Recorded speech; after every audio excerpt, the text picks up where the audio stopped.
members of the press, good morning.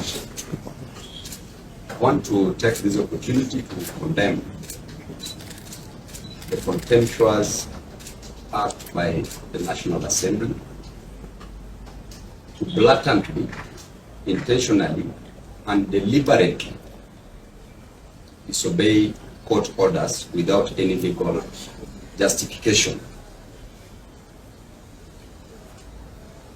The suspension given to Anthony Kibagendi by the Speaker of the National Assembly is null and void, just simply because Anthony Kibagendi uttered words which to the Speaker he thought that were not words that should be uttered in public.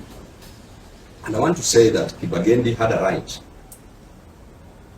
to speech, a right to speak, because we know that freedom of speech is the oxygen of democracy.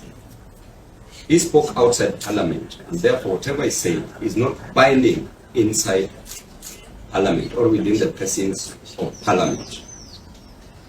The Speaker and members of the National Assembly, some members of the National Assembly, have acted very unprofessionally.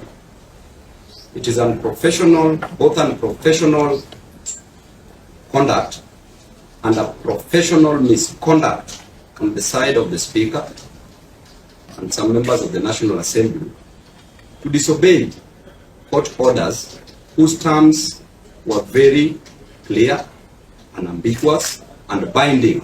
And until now, those terms are very binding.